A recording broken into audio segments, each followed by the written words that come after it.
वाहनों पर राम जी ने नाव में सबसे पहले श्री जानकी मैया को चढ़ाया। आहा, जानकी मैया को सीय राम गुहि लखन समेत। आप चौपाई पढ़िएगा तो सबसे पहले जानकी मैया नाव पर पहुंची, लक्ष्मण जी, फिर राम जी। नाव चली तो केवट ने सोचा पार तो बहुत जल्दी हो जाना, तो केवट क्या करे, थोड़ा नीचे ले जाए फिर ऊपर ले जाए, नीचे ऊपर नीचे। 2-3 घंटा हो गए। राम जी बोले भैया इतनी लंबी तो गंगा जी नहीं है जितनी तुम बना रहे, अब तक तो पार हो जाना चाहिए। तो पता है केवट ने मुस्कुरा कर क्या कहा, वाह कुछ देर क्या बैठे, आपको ऊबन हो गई, कुछ देर क्या बैठे, आपको खिन्नता भर गई सरकार। हम जीवों के ऊपर देखो क्या बीतती होगी जब आप 84 लाख योनियों में ऊपर नीचे करते हो, तब क्या बीतती होगी। भगवान हंस गए, बड़े चतुर हो। तब राम जी ने मुस्कुरा कर कहा चिंता मत करो, हम तुम्हें आशीर्वाद देते हैं, जो गंगा स्नान करेगा, गंगा जी का ध्यान करेगा, जो इस प्रसंग को सुनेगा उसे 84 लाख योनियों में नहीं भटकना पड़ेगा। आगे गंगा जी पार भय, उतरी ठाड़ भय सुर शरीरे का, सिय राम लखन समेरा, सिय राम लखन समेरा। राम जी उतर गए। जैसे ही उतरे तो राम जी को संकोच है कि उतराई कुछ देनी चाहिए। केवट उतरी दंडवत कीरा, केवट उतरी दंडवत कीरा, प्रभु ही सपूत नहीं कछु दीरा, प्रभु ही सपूत नहीं कछु दीरा,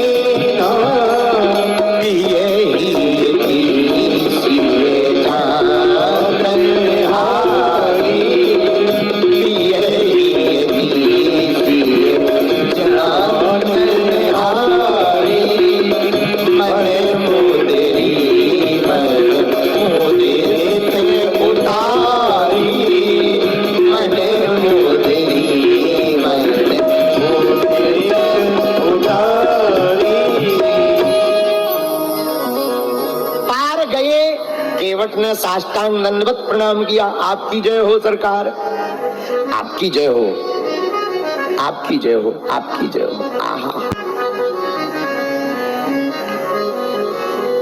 राम जी ने मन में संकोच किया, कुछ दिया नहीं हमने केवट को, कुछ देना चाहिए, लेकिन हमारे पास तो कुछ नहीं है, क्योंकि तापस बेश विशेष उदासी,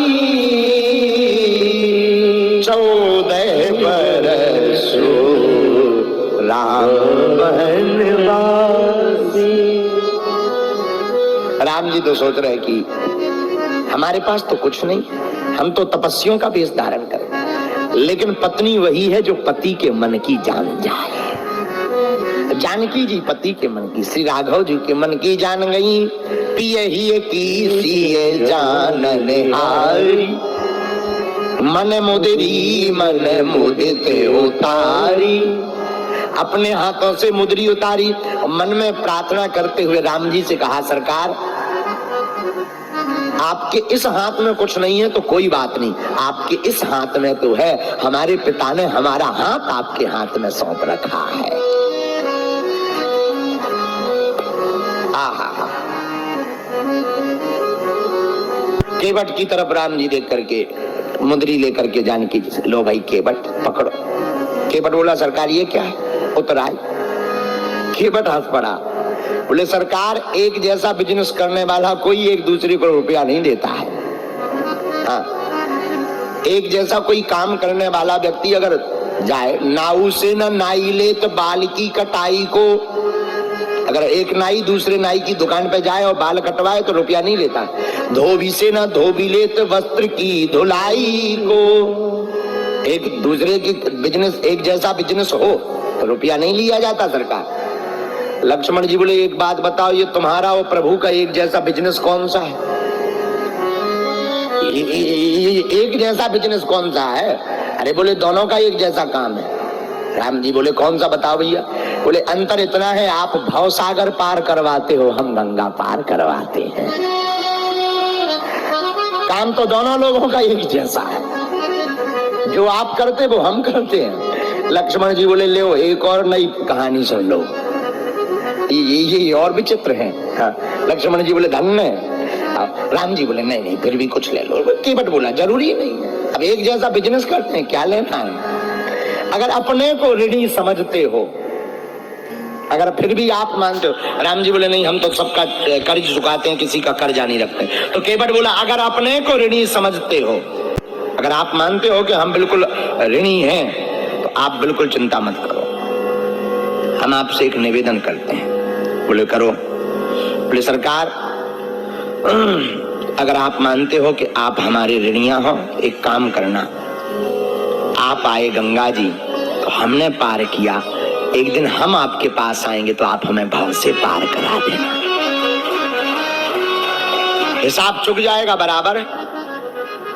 लक्ष्मण जी बोले ये तो बहुत बड़ा बिजनेसमैन है, बहुत आगे की सोचता है, धन्य ही आदमी, बताओ कितना बड़ा दिमाग है। बोले अगर अपने को ऋणिया समझते हो तो एक बात मेरी मान लेना, हमने है तुम्हें गंगा पार किया, तुम भव से पार करा देना।